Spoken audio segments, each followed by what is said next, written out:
Hello and welcome to Ignore the Bell. I'm Nathan. And I'm Tyler. And today we are going to do our review / reaction discussion to Stranger Things Season 3, Chapter 4, The Sauna Test. And by the way, if you ever have a teacher who says this is going to be a sauna test, please report that weirdo immediately. The sauna test. This test is going to take place in a sauna, okay? All right, everybody get into the sauna. Yeah. We are going to get into like how odd this test of theirs is, but Yeah. yeah. Yeah, we'll get into that. And so we'll get into the discussion pretty quickly here.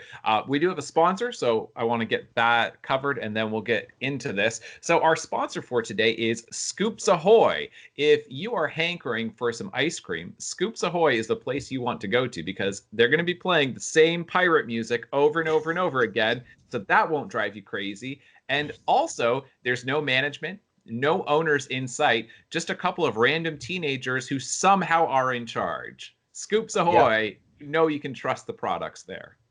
Yep, absolutely. It will be your child's favorite place to go and your worst nightmare. I think that's actually their slogan. Yeah. I don't understand how there's no manager there, ever. Honestly, I don't know. Like, how are these guys in charge? They closed up shop like multiple nights now. They are somehow keyholder managers. Like, I don't understand. Yeah, in the mall that just opened. Yeah, immediately. Immediately, Steve and Robin are just in charge of the place. They're putting money into the vault, assumedly. Like, I don't know. Yep. Yeah. All right. Well, anyway, Scoops Ahoy. Go and get some today. You said you actually can in Toronto. Is that right? Yeah. Apparently, Baskin Robbins, they converted one of their stores, I think at Woodbine Mall. They actually spent a bunch of money to convert this store into a Scoops Ahoy. That's only going to be profitable. There's no way that goes wrong, right? Yeah, absolutely. Like all that money that was spent on that, I don't know the extent that it goes. I don't know if they have sailor suits or right. or what, but oh my goodness, it's a bold move. It's very bold, and because it's not a Stranger Things theme. It's very niche within that. It's not just knowing Stranger Things. It's that you also have to know specifically about that reference to that particular ice cream shop. Yeah, absolutely. So, I mean, if you folks are looking for it, then you can travel to Toronto, go there to Woodbine Mall, and go and take advantage for however long it's going to exist. Yeah, I honestly kind of want to go see it, but not buy anything. Right. I just want to take a tour to see how detailed this place is. But yeah, I know. I actually am fairly curious now about this, but I'm not traveling to Canada to do that. Right. All right, folks. I hope you enjoy.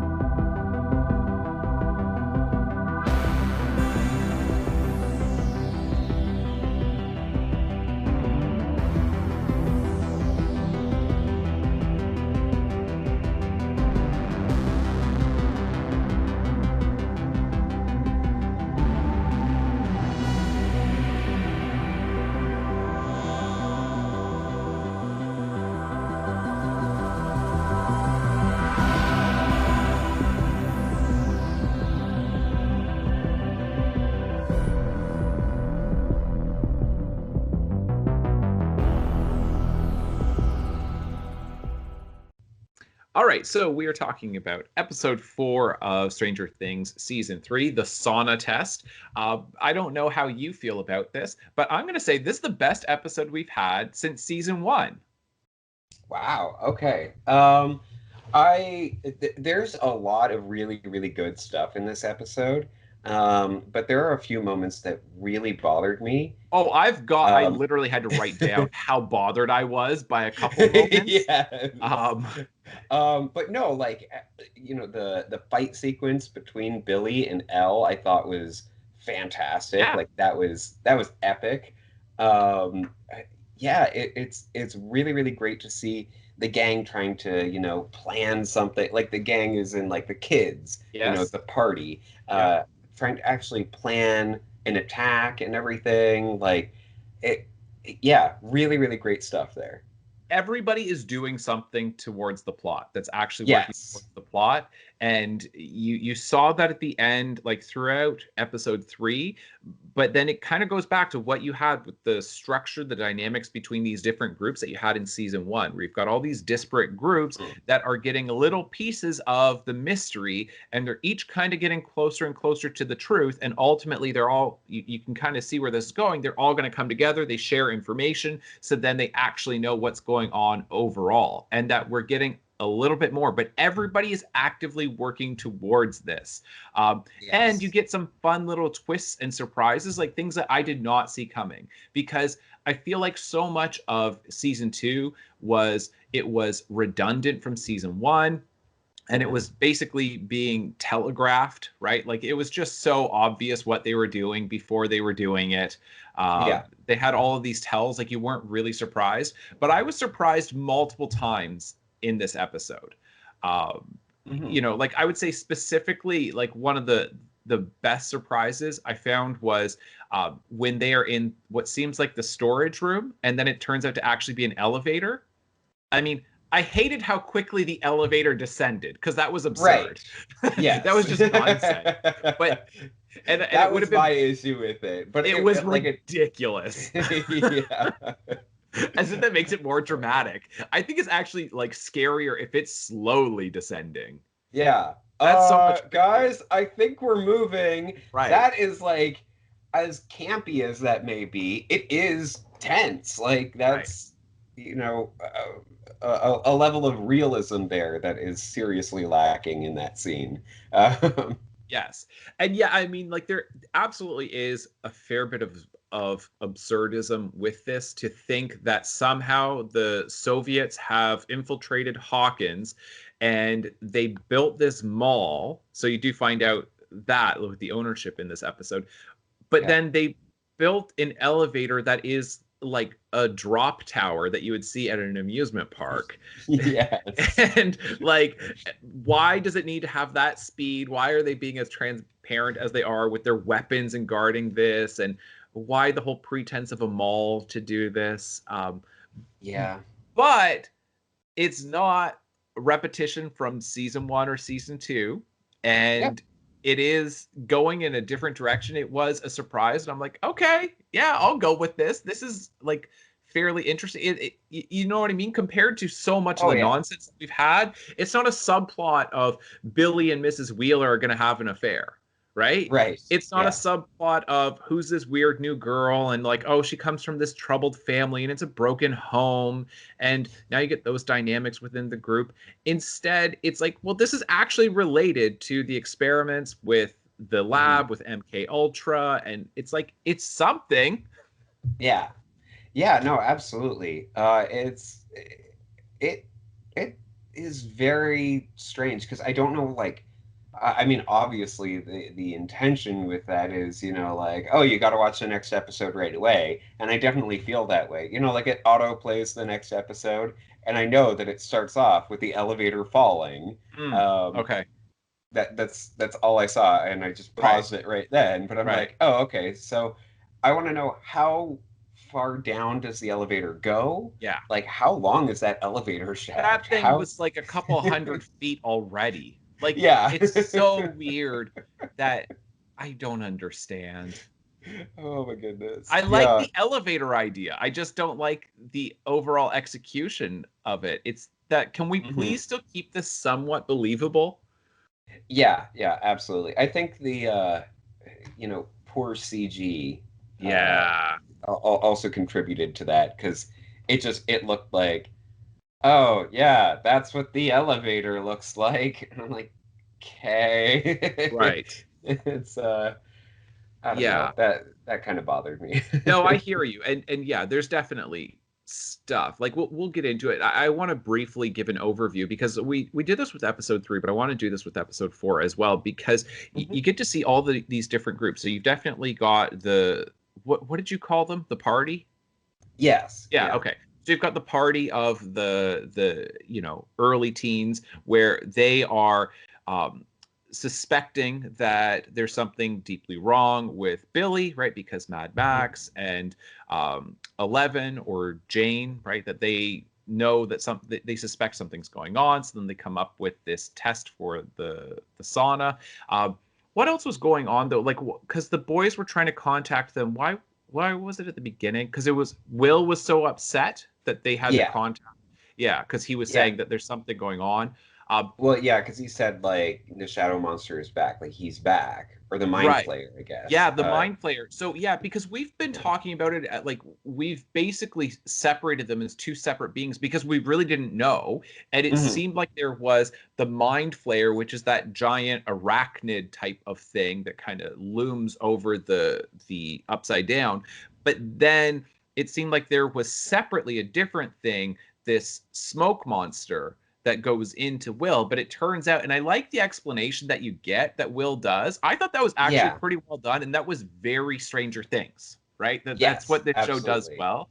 Where Yeah. he draws it, and it's like, well, it makes sense because he does like to draw. He does it with Mhm. charcoal, and then he smears his hand, and then he puts it on the other side. And so it's like, so this part of it is stuck on this side with us and it is Yes. part of the mind flayer. It is not the mind flayer, but it's an element of the mind flayer. And I'm like, this is great. Like, this is really good stuff. Um, Yeah. and And I yeah, like that they don't know everything about it either, because exactly.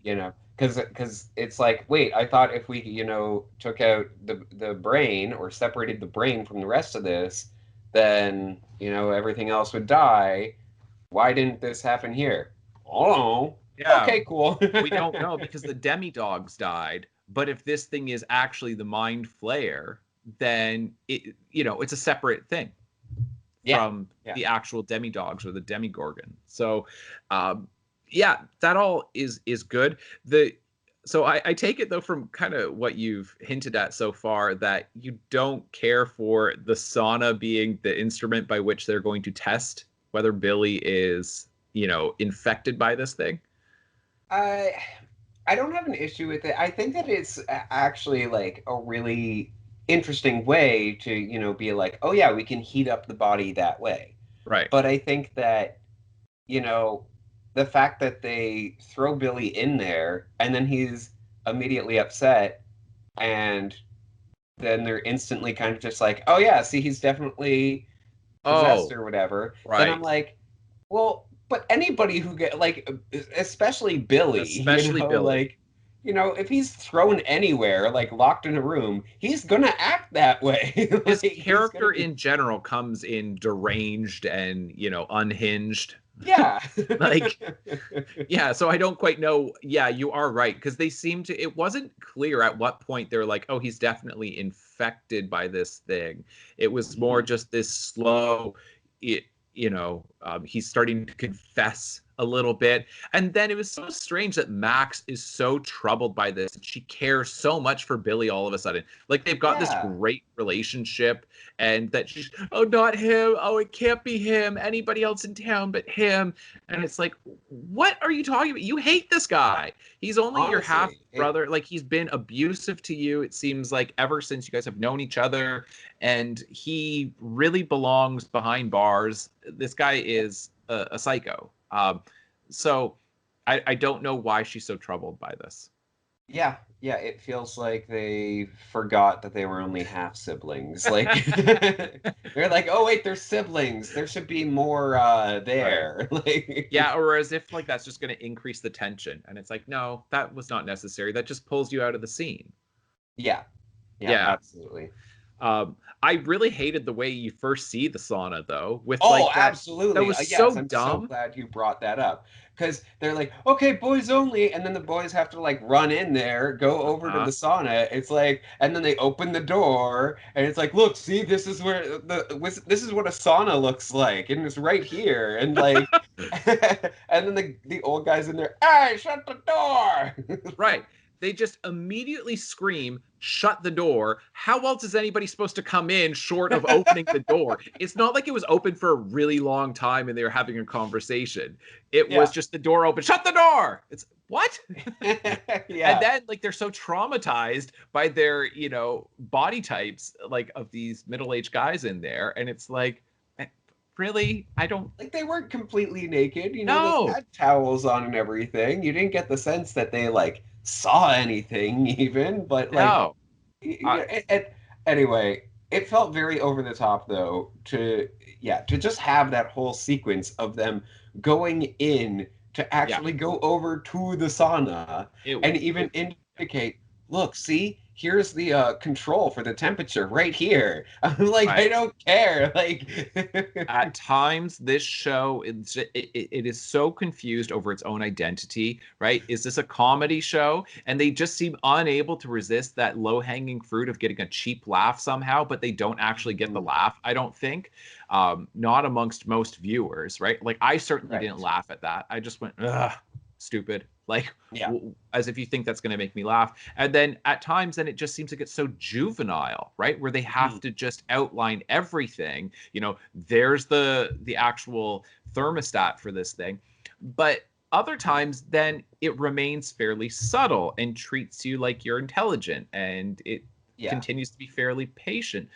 Trust that you're going to have patience as you watch. So it seems so, the show itself seems so confused over its own identity. Yeah, I'm honestly, that was like one of the moments that bothered me the most from this episode, possibly bothered me the absolute most in this episode. Just because, it's like, oh, boys only. What? Where are you guys going? They literally could have said, just stood there and been like, oh, wait, there's a sauna in there. We Right. could use that. We'll trap him in there. Like, Exactly. It would and have I know worked that better it's if we didn't show see it ahead don't of time, tell, but yeah, absolutely. because we're ultimately going to see the sauna. And it Right. made no sense why they don't tell 11 and Max. Like Yeah. to artificially create tension in a show by just not telling characters what you're thinking, so that way we the viewer are like, ooh, what's going to happen? I'm so interested now. It's so frustrating. It's like, if they would tell them, why wouldn't they just tell them Yeah, there's a sauna exactly. in there, we're going to go look and see if it'll work, but we're pretty sure, right? Yeah. Why? Yeah. What they this show often has characters who just artificially panic, right? Yeah. That they just all of a sudden, because they have an idea, let's immediately do that, because it seems like just such amateur writing. They don't know how to get them from point A to B other Right. than getting them to suddenly think of something and then they immediately have to go and do it. Yeah. Well, yeah, I mean, because if it had been, like them talking again, like we're doing like these little rewrites that we like to do, but if they had just been talking there in the parking lot or whatever, like wherever it was that they were like looking at the Uh-huh. pool, and then they're just like, oh, well, he's clearly bothered by like, or the mind flayer is clearly bothered by heat. How could we use that? Oh, you know what about the sauna in there? Right.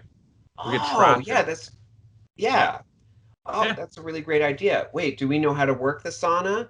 Okay, we better go check.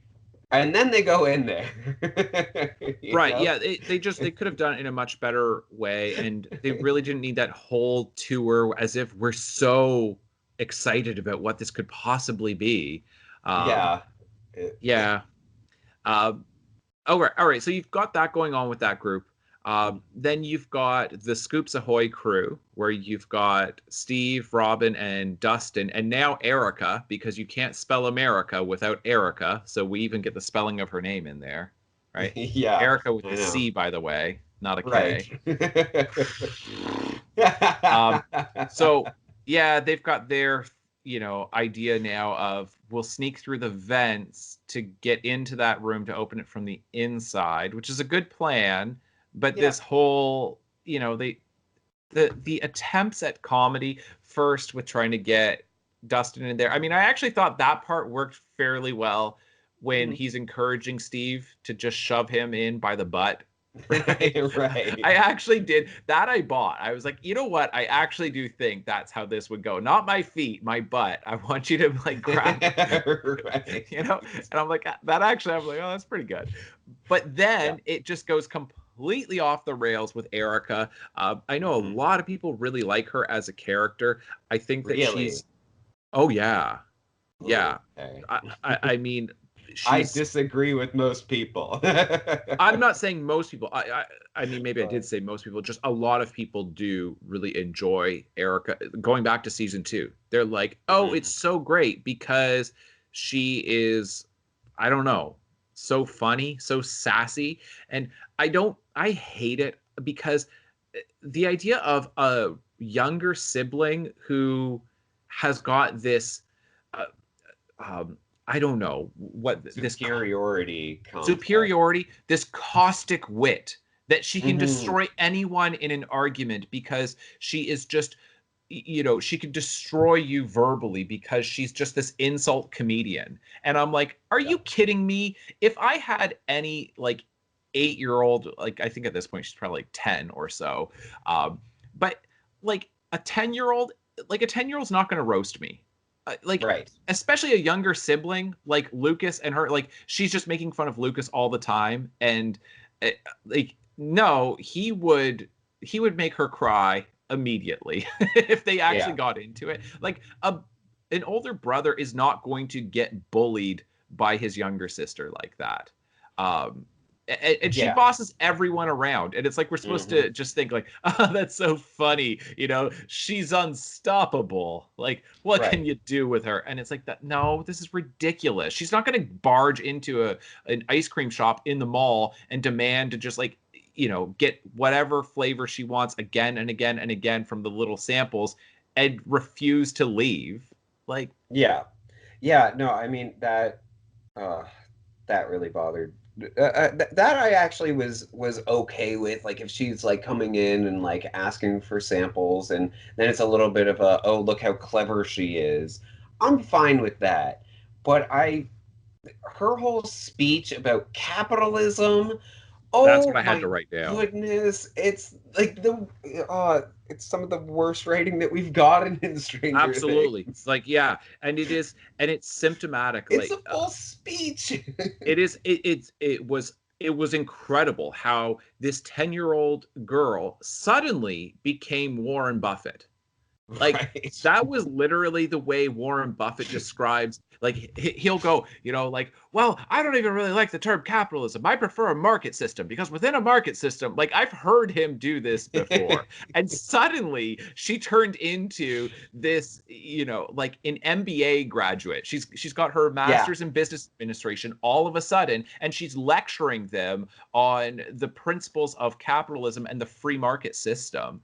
And Hmm. it's like, and you know why they're doing this. Like we've seen this happen multiple times on the show. They do it because it's trying to get a laugh. It's, Yeah. isn't it funny when a kid says something that is so unlikely to ever come out of a kid's mouth? You had that happen before with Mad Max in season 2, where she uses the term derivative when she's Mhm. describing like what, when Lucas recounts to her everything that happened. She's like, good story, yeah, it's a bit derivative, blah blah blah blah. And it's like, she doesn't know what derivative means, Yeah. and Erica absolutely cannot describe capitalism in this way. And Yeah. you could have ended up at the same place. All you had to do is just say, I'll do it, but I want something in return. I'll do it, but I want free ice cream. That's it. That's all you have to do. And it was fine establishing that she really wants free ice cream, right? But Right. so it's like that she is going there. She's really, really wants this ice cream. Okay, fine. But you don't have to suddenly turn it into this attempt at comedy. Yeah. And honestly, the whole speech where you can't spell America without Erica, that's why I'm such a capitalist, because America is capitalist and everything. And I'm like, I don't care. You're not like this is not how any like little kid would speak. It bothered me so much that's why like, this episode like I agree that it does have a lot of plot that's moving forward, but there Yeah. are so many things in it that like just bother me like crazy. Mm. Ugh. I really like. There is still a bunch in this that I did not like, but I honestly do think though that this is still it remains for me. I think this is the best episode that we've had since season one, despite all of these huge problems. Because I agree that there are like that. If the show was that consistently like what you had with Erica and her speech on capitalism, if it was that absurdity, then it would just be unwatchable for me. I could not Yeah. possibly watch this show. No matter what commitment we've made with doing the reviews of it, I would just say, I'm done. I can't do this anymore. Yeah. But that was actually just a brief moment. I think the stuff that bothers me the most in season two, which was pretty well established in our podcast, and what's bothered me with the first few episodes, is the terrible, terrible sound editing. And Hmm. this episode has very little. It might have some, but very little to none of that. And so I can Yeah. handle those bad little speeches when it doesn't feel like the entire thing, every transition, it pulls you out of the story. Every transition is bad. Uh, Yeah. and you did like, because I thought that this was a nice little return in a couple different ways. Like you get Hopper who's being active all of a sudden, right? Yeah. He's Hopper from season one. He is Yes. literally just, I'm going to get my way. I'm going to go into the mayor's office, and I am going to just literally pummel him until I get what I want. And I'm going to Yep. threaten him, and I'm not going to be pushed around because he's hiding something. It's obvious that he's lying to me. So I will get the answers by virtue of my fists. And it's like, Yep. good. That's season one Hopper. We finally got back to that, which Mhm. is great. Mrs. Wheeler actually has a moment for the first time of being a good parent in this episode. This is some, Absolutely. yeah, and it was like I watched, I went, wow, that was actually good. That was Yeah. realistic.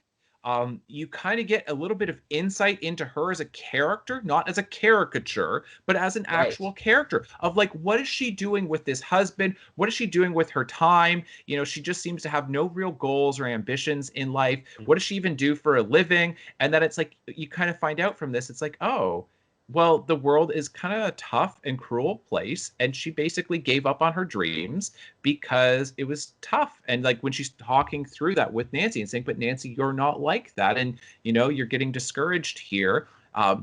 But, the world is beating you up. But, I really believe that you're going to overcome. But most people don't. Right. And Right. she is Yeah. most people, which they never actually overtly said. And so I'm like, so you Yes. have like some of the worst writing in this entire show with that sequence with Erica and capitalism, and then you've got some really good writing. Yeah. So the action stuff with Hopper, the parenting moment with Mrs. Wheeler and Nancy, and everything is moving towards like it is actually getting some momentum, and you're getting twists and turns in the story, and the sound editing too. I thought was actually good. Like at the end, and I don't normally like make notes when we're doing these, but I had to write this down because I didn't want to forget. Um, at the very end, I actually enjoyed the sound editing. I enjoyed the inclusion of music, and I thought that it was done really well because you've got Steve or sorry, you've got Billy who's running away, and Eleven's looking after him after they've had this big fight. And then you get this music that starts playing, and it's the song "We'll Meet Again." I don't know exactly what the Yes. song is, right? But it's Yeah. "We'll Meet Again," and so it's like, oh, okay, yeah, and we know that this is Yeah. not the battle, but that Right. now it's obvious that like that the mind flayer knows who 11 is. 11 knows that the mind flayer is in Billy, so it's going to continue moving towards this bigger thing, and 11 is in big trouble. I liked that too in the fight sequence. This is the first time we've seen 11 actually be endangered since season 1, because she was Absolutely. never in any danger in season 2. Hmm. Like she really wasn't. She Yeah, just came that's back why at the they very end had of to it. remove her from the series for half Right. or more And than then half, like three-quarters of the exactly. And then season. she just comes back at the very end and just does this and closes the gate. And that's basically it. Mhm. But she was never actually in danger. But here, she's actually got a real threat and something that is bigger than her, more dangerous than her, because we didn't know when we were watching season one if she could take on a Demogorgon, right? Right. Yeah. And now it's like, oh, well, we know that she can do that, but can she take on the Mind Flayer and to actually have her uh, get severely challenged and tested, and knowing that there's a whole bunch more, that Right. he Yeah. is now infected a whole bunch of other people. So the way that song plays is that it starts when it's just Billy as a solo, and then it turns into a choral of Hmm. the lyrics, right? That you get an actual choir going on, because first it's just the Yeah. single voice singing that the lyrics, and then it becomes a choral as the camera pulls back and you see all of these other people. So the music actually works well, because at Yes. first you do think, well, it's really 11 versus Billy, even though we know that they've been getting other people on its side. But to see how many people, and as the music, you get more voices coming into the song, you see more people who are now acting as avatars for the Mind Flayer. Then it was like, oh, that was actually good sound editing, which we haven't had in a season and a half. So even though there's stuff that drove me crazy, there was so much good in this that I actually think it's overall, I'm like, that was pretty good, aside from a couple moments that were just awful. Yes. Yeah. No, I absolutely agree. And that's what made me feel like this was a bit of a mixed bag, but there's so much good in it that is absolutely incredible. And I just wanted to confirm. So yeah, that song that's playing is titled "We'll Meet Again" and it's by Vera Lynn, um, which is a very well-known song, and it's actually referenced in Pink Floyd's "The Wall." Um, so Oh, yeah, yeah. yeah, Yeah. Vera, yeah. Vera. Right at the beginning of track of disc two, like the second LP. Yeah. Yeah.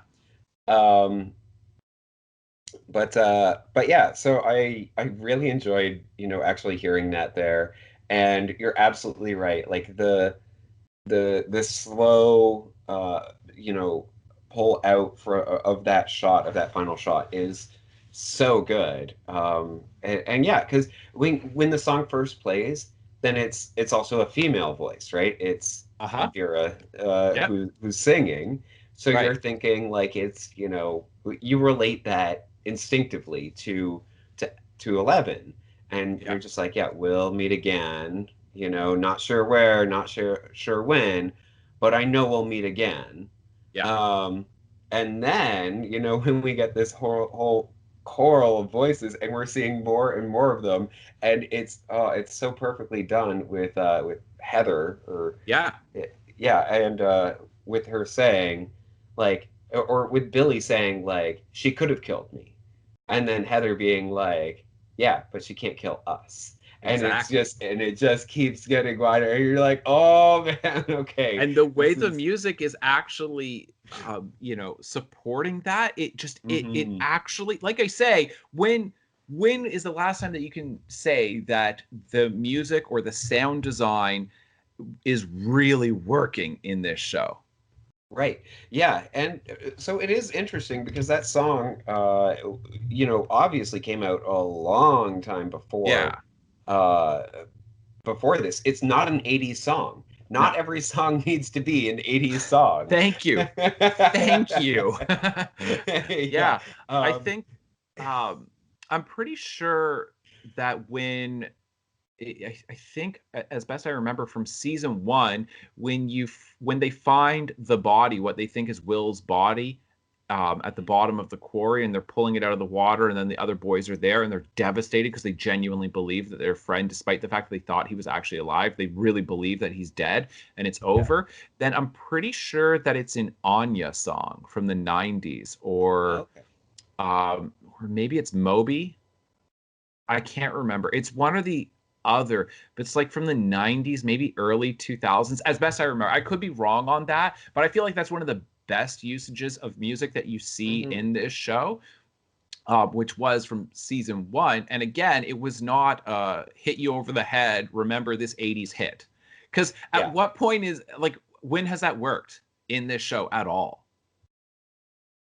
Like, there might be moments, there Yeah. could be, but overall, it's so distracting. Absolutely. Yeah, and there's also, there was no confusion about, oh, is this diegetic or non-diegetic Right. sound? It's just, yeah, this is non-diegetic. Oh my goodness, I can't speak. But yeah, it's like it's clearly not actually in world. It's just, a Right. song that Yeah, was placed there because it fits so perfectly. that's right.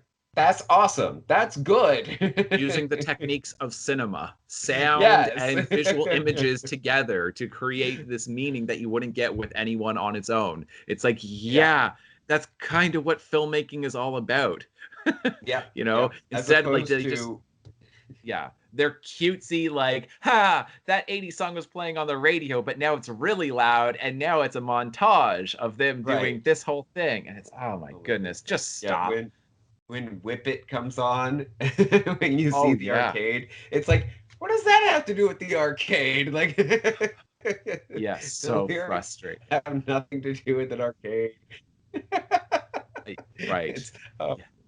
Or how about yeah. when they're going on a shopping spree? It's Material Girl by Madonna. Oh. Right? You get it? Yeah. You get the connection. It's like, yeah, there's not much to get there now, is there? Like, it's kind of hard to miss. Right. Yeah. Oh, Yeah, with goodness. this one, then it's more subtle because you actually need to be listening to the lyrics, and it does take you by surprise. Like I've heard that song, before, but it still, takes you by surprise, and you're like, oh, this is really interesting, and Right. yeah, um, yeah, honestly, very, very, very good there. Okay, so Yeah. there are more storylines going on though. Hmm.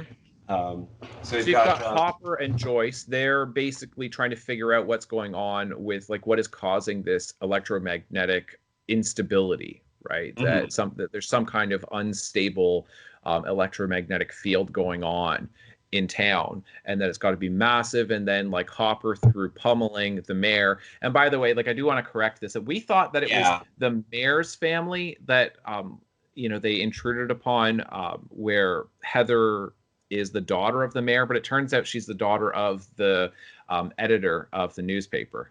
And yes, those those those guys, two, they look yeah, pretty similar. they look pretty similar. We didn't get enough time with either one of them to like, Yeah, really fully identify them in a completely different context. right. Um, but yeah, this clarified that. Um, It did. I don't think that it did it well, but uh, No, I mean, like, so now, like, okay, so is it really significant that the editor of the newspaper is on their side instead of the mayor? yeah, I don't know, but this does actually make my prediction of the mayor getting in the way of something. Hey, look, I was right. Yeah. Look at that.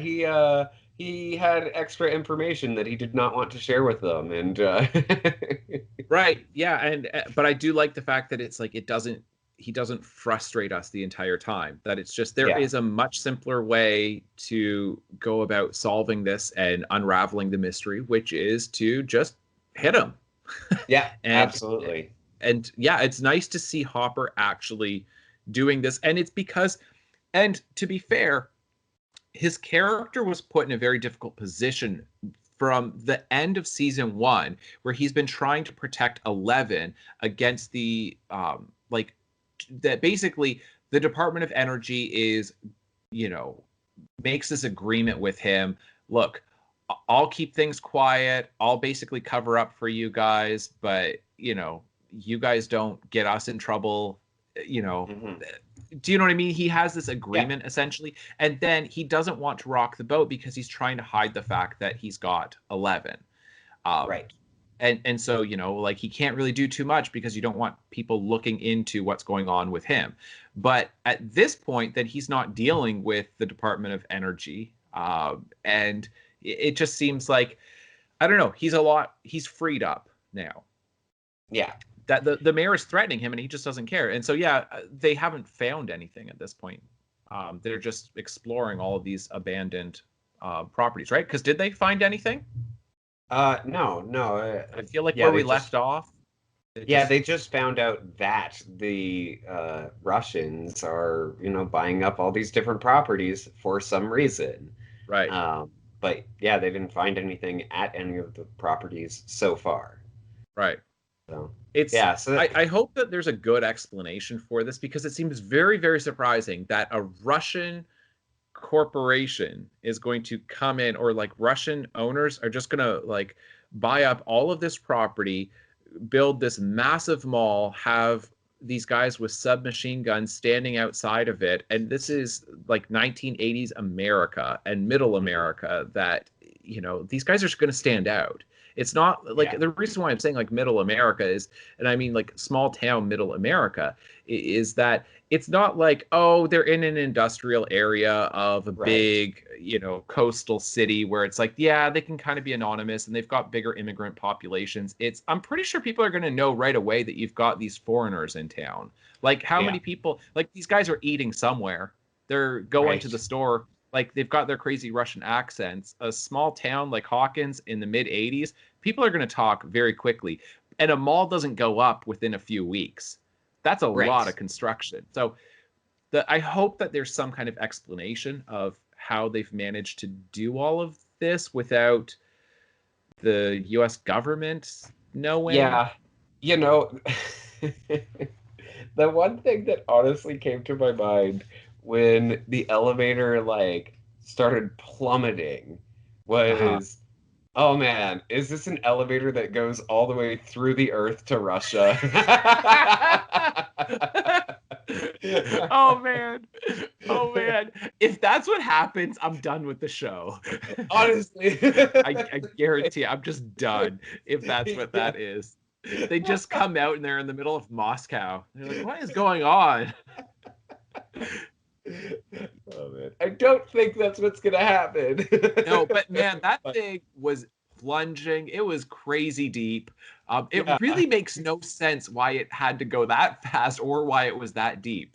But I do like the idea, like, that they're opening up, the canister, and that it looks like it's some kind of radioactive material.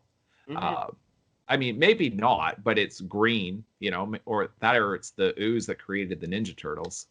Right, yeah. I don't know. That is going Oh to get man, turned into the a crossover. Stranger Things Teenage Mutant Ninja Turtles crossover. That I'll Yes. watch. Yeah, I'll watch that. Yeah. Yeah, if that's what we're getting, because Ninja Turtles is like peak 1980s. So Yeah, absolutely. Uh, yeah, that's what they yeah. should So give us for next Halloween. right, right. Yeah, I'm not sure what that is, like what's going on with it, and yeah. But anyway, I'm looking forward to seeing what's happening there, because this is something different. Because you've got, basically, you got into this tough position from a narrative standpoint, where the Department of Energy, specifically with the new director, with Sam Owens in season 2, then he's pretty much a good guy. And as you watch, like, as we get more and more of his character, we realize, oh, he's actually a pretty good guy, and he's on Will's side, and it's not his, goal to hurt people. He's not like Brenner. Uh, Hmm. so they weren't as villainous in season 2. So Right. you don't get as much tension. There's not that dynamic of good versus evil, or like protagonist versus antagonist. But in this, if it's the Soviet Russians who are doing this, then it's like, well, now you've got that dynamic of they're up to no good. We've got to figure that out. So you're dealing with the humans who are doing stuff. We've also got the mind flayer, and now it's animating different people in town. 11 isn't going to be enough, very likely, to stop all of this stuff, but you've also got the humans who are going to be a real threat. So you're going to need Hopper and Joyce. You're going to maybe need other people like within the police department. You're going to need the help of Steve and Robin and Dustin, and now Erica apparently is going to start helping. Yeah. I know. So we get more of that great dialogue from her. Oh Um, dear. Yeah. so, but it's great because like basically everybody's got something to do, and it seems like the stakes are really high, and realistically so, and that they are facing tough odds to defeat Yes. all of these things. Um, Yeah. and so that's great. It seems like they've actually got a real purpose for 11 in this. And even Will has become a little bit more functional in the last couple of episodes, instead of just this helpless victim, but now he's, able to act as this, I don't know, basically a spy. He's performing espionage, essentially, telling them, oh, it's near, it's here, it's activated, right? Like, it's activated now. Right, yeah, he's some kind of detector or Yeah, he's a or detective something. now. Yeah, Yeah. exactly. Which is great because Um, he's just been a victim up until this point. yeah, yeah, absolutely. Um, okay, I do want to talk about Nancy, but first I just have to say, my goodness, I hate Erica. I Me too. really just I can't hammer this home enough. Like her character bothers me so much, partly because of that dialogue. I, how they like made that whole helmet for her with the lights on it and everything. Like they She's too okay, cool for this show, right? yeah, yeah, absolutely. And She's she like she didn't take the map of the vents with her, right? She just had to memorize exactly where to go through the vents. And I'm like, what? What is going on here? Like, oh yeah, there's just two openings in this vent. She'll just keep going until she gets to the elevator. Um, yeah. The fact that and she's go ahead. the original plan, if I, understood it correctly, was that Steve was going to go through the vent and come out behind the guard and take out the guard. Right. But as soon as Erica goes in there, they're like, "Oh yeah, the guard is gone. Go, go, go!" I'm like, "Why is the guard gone? Where did he go?" Now you He could have just knew walked through he knew the that front there's a door. 10-year-old girl approaching. Right. Yeah. Yeah. No, it's that entire thing is incredibly frustrating. And yeah, and she is like she really is. She's too cool for this show. And Yeah. I don't understand how that's supposed to be fun for us as viewers having these characters. Like that kind of works. It works in an action movie, especially in a comedic action movie or a Hmm. comedic horror movie where you've got a character who's just not scared when they really should be. Right. But Yeah. that's basically her. She's not scared by this. She's not intimidated by anyone. No one can match her intellect. She's I essentially call like, that child endangerment. right. Oh, okay. Because she absolutely knows that term, Yeah. yeah, it's Uh, just it's absurdity. And like I say, there's no way, like she's such an unbelievable character. She's yes. so unrealistic, and then it just pulls you out of any suspension of disbelief with this show. Yeah. It's just she's very obviously a character that you're watching, and not I can buy this as a real human being. Because Yeah. yeah, she would just never like that. Would never. No one would ever tolerate that. Like I said, I cannot imagine, you know, a teenager like Steve, who's like 18 or 19 at this point, that he's going to be cowed by a 10-year-old. Yeah. Yeah. It's okay. I feel like I've now gotten that out of my system. Okay, good. um, all right. So Nancy and Jonathan, they've been doing some stuff. Okay, so Mrs. Driscoll was taken to the hospital. Yep. Uh, Nancy goes to check on her, and apparently, if you hurt one person who is infected by the Mind Flayer, um, I believe the next episode is called The Flayed, so I guess that's what we're supposed to call them. Um, Okay. yeah. But anyway, so apparently, if one of the flayed is hurting, as Billy was in the sauna, then I guess every other person is gonna be hurt by it too. So Right, because we had the intercuts between him and Mrs. Driscoll, but we don't see what's happening with Heather and the rest of them in the basement of that. Oh, what is it? Like a steel something? yeah, some kind of factory or Yeah, I don't know, not even a factory. yeah. I don't know, like a warehouse or Warehouse. something. Yeah. Um, yeah, but so we don't see them, so we don't know if they're actually suffering from this. Yeah, but presumably that's what's happening. Is Mrs. Driscoll okay? Did she recover? Is she dead? Uh, I think she recovered. Yeah, I think she like got better as soon as like Billy got out of the sauna. Oh, okay. Yeah, I feel like Nancy and Jonathan are so far behind the rest of the group. Like, do you know what I mean? It's like if people are like, if you imagine if you've got all these different groups and it's like, okay, we've got to, collect like $10,000 to make this happen. And everybody goes and like, they do everything they can to get all of this money. And it's like, whoa, okay, I earned like $3,500, like, oh, I got like 2,300. And they're like, I found a quarter. It's like, what Yeah. are you offering us? Like, you're doing very, very little. Like, Yeah, yeah, it seemed like, when they discovered the whole rats thing that would be very relevant, and then now it's just the rats are all gone. I didn't even like, even when they were like exploring this, the thing that's kind of been frustrating for me is that like Nancy is so interested in this and what's happening with the rats. And it's like, but she doesn't seem to be associating this with the upside down, with Yeah, anything to do with the shadow monster, or that's what I'm saying is like they just seem to be, even though we know as viewers that they are on to something, but they are really the only group who just they're unraveling this mystery and like just they think it's a pedestrian mystery. It's just an right. ordinary thing that it's not connected to these supernatural things, to the Yeah. upside down. Now And I do like that Jonathan does call her out on this. yeah, And that he actually does say, like, maybe this isn't as big a story as you think.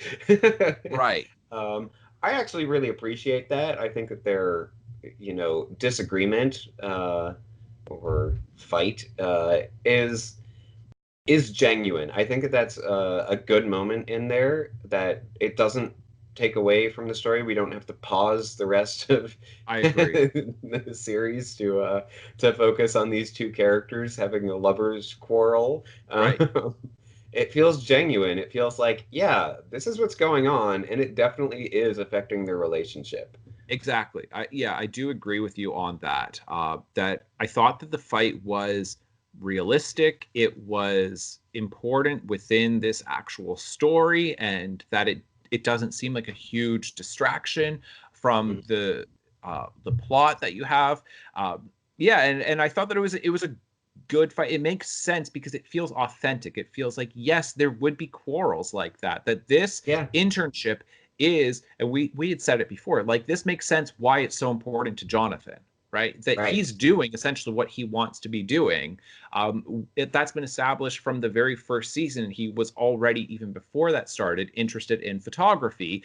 And coming from his background, he doesn't have much in the way of prospects. He's the kind of kid who's very likely going to take whatever job he can get straight out of high school, that he's not going to go to college and pursue some liberal arts degree, because even if he wants to do that, he's just that is costly. And so he's trying, so it makes Yeah, sense. But for her, all of a sudden, being a journalist is her passion, and she right. has to. And it's like, is it because they met that weird journalist in the last season that she's like, I want to be just like that guy? Right? Is that where that Who came from? wouldn't? Right, I know that complete weirdo, who, yeah, loves his Russian vodka. Like, I don't understand that she just met him and she was enthralled by the aura of being a journalist, an investigative journalist like him. Like, it's so stupid if that's where that came from. They're Yeah. like, we established it. She met a journalist. She loves it. And so, anyway, but the fact that she's just obsessed with this story, that he really scolds her, saying, look, you don't have to be concerned with finances. You don't have to be concerned with earning this money in the summer. Like, it's really, and this job, like, because she's not going to stay there. That's what we've been saying. It's, what does she care about this internship? She's not going to stay in Hawkins. She's going to go off to college. And if she is going to become a journalist, then she's going to go and study it in school. And then she's going to get a job outside of Hawkins in a much bigger place. So why does she care if they like her or not? But Jonathan, it makes sense why he cares. So the job's more important to him. But then because she just has to, be right in this, then they both end up losing their position, and he is rightfully upset with her about this. Yeah, absolutely. And I mean, having said that, like, I think that Nancy, her passion there, I think that, like, she knows that she is onto something, and I like that, that she doesn't. I don't know. I appreciate that she's so passionate about it, that she has as strong an opinion as Jonathan when they're clashing. That it's not just Jonathan is correcting her fully. Right. Like, no, I agree, because she is making excellent points within that, and she's saying, like, you don't understand me either, and she's absolutely right in that look, she isn't worried about the things that Jonathan is worried about. She's not worried about finances and mortgage payments and college tuition and things like that. She's not. But she is worried about having a life that is going to be meaningless, and she's not going to find fulfillment, and she doesn't really have much of a purpose, and she feels like she actually has found her purpose, and she's dealing with systemic misogyny in the workplace, which is a very real thing that she's going to experience throughout her entire life, and saying, Jonathan, you don't understand, they've been treating me this way because I'm a girl, and like, because I'm a really, like, not a girl, I shouldn't say that, but a young woman, and that there are huge barriers that she is already experiencing, that her mom really comforts her with, and that she has to deal with that, and so she's frustrated with Jonathan, in saying, like, you need to be on my side with this, but he's right too. And so I do like that. That's what I'm saying. I like the fight because they are both like, and the basically where they end up is, well, I guess you don't understand me, and I guess I don't understand you. It's just, and it's like, they're right, because they are coming from very different backgrounds, and it's like, if you guys are going to make it as a couple, you're going to have to get over that. Like, you're going to have to work through that stuff. You've got very different backgrounds. Absolutely. Yeah, it's a fantastic sequence. See what I'm saying? This episode has got some really good stuff. Oh yeah, absolutely. And it's again, like, she does not actually say, anything. Like, she does not mention her gender at all. And I think that that's fantastic. She says, you don't understand. Right. But she doesn't say, you don't understand what it's like to be a woman, or what it's like to be a girl. And I think that is, again, some of that subtle writing that we really exactly. It's that missing. Exactly, because you're right. And that's excellent, because it is subtle writing. It is expecting you, the viewer, to be intelligent and catch what she means by that. And I know that the gender dynamics, that is one of the things that she's talking about. And if I got more sleep last night, then I could probably describe it better. But essentially, it has something to do with this fear of ending up in this meaningless middle-class life, the way she feels like her parents and her parents' friends, that kind of life, that she can just kind of see that in her face. And, she just so desperately wants to reject that, and she doesn't quite know how, right? That it is just as important for her to not end up like them as it is for Jonathan to escape poverty, right? Yes, absolutely. And because you do get that with season one. That's season one, Nancy, where her and Jonathan, they have that fight where, he talks about the idea that, you're going to end up like your parents, like, good thing you're dating like Steve Harrington, who comes from, like, he's a trust fund kid. He drives a BMW, and he's got like wealthy parents. And it's just like, you're really rejecting your parents' middle-class values by dating that guy. By doing exactly what they did. Right, exactly. And she's like, oh yeah, like, because I'm sure that cut. that must have cut Oh her yeah. deeply, because that is a fear that she has that she's working through. So, yeah, I like that. So even though they don't they really are pretty far behind where everybody else is in terms of realizing that something really nefarious is going on, because even though Hopper and um, Joyce, they don't exactly know what the connection is here, but they do know like somebody's messing around with something that they shouldn't be. And the last time this happened in Hawkins, then we had a gateway open up to another dimension with these monsters that come through there. So they seem to be pretty close to figuring out what's going on. And Yeah. certainly the younger group, they've got it figured out. Steve, Robin, and Dustin, and Erica now, they're gonna get to who knows what. They're more on the Joyce and Hopper side, right? With it's the Russians, but Yeah. yeah, it's great that like you've got all of this going on. I'm really worried because like I looked at it. There's 8 episodes in the season, so we're halfway done. Mm. And I am concerned that it's going to go back to being terrible, because like that actually gave me hope. I'm like, Right. oh, this is showing signs of what this show can be. And Yeah, yeah, I've seen, a few reviews pop up in my Twitter feed and such, and they seem to be fairly positive. I'm trying to stay like as blind as possible, but they me seem to too. be like very positive about this season. So, Okay. um, but commenting on the fact that they are sort of retreading the same kind of story uh, as happened in Stranger Things 1, um, which is not a bad thing. It's, Right. I am I don't even think that I'm cautiously optimistic. I think I'm just optimistic. Um, there's like a little part of me that's worried, but overall, like, yeah, seems like this is going in a good direction. Yeah. Yeah. Because Yeah. what was it? I think we were pretty like there was some awfulness in episode 1, but it wasn't terrible. It was better compared to most of season 2. Yeah. Episode 2 was mostly garbage, Yes.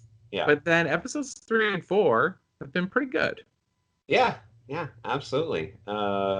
Ruining that theory that I had about the odd and I even know. numbers. Yeah, exactly. Yeah, because we really were not thinking that 4 was going to be good, but yeah, no, that was a good episode. So I don't know. I Yeah. feel done. I feel ready to move on to episode 5. Yeah, I agree. I definitely want to get started and figure out where that elevator is going. Yeah, yeah, for sure. All right, so that's it then. Yeah. All right, folks. Thanks so much for watching. Hope you enjoyed. Bye. Bye. Ignore the bell, people. We're gonna keep going. We're still ignoring it. Don't worry. I, I don't know what that. I think that's the fire drill. All right, we're gonna go home. Yeah. All right, we're done.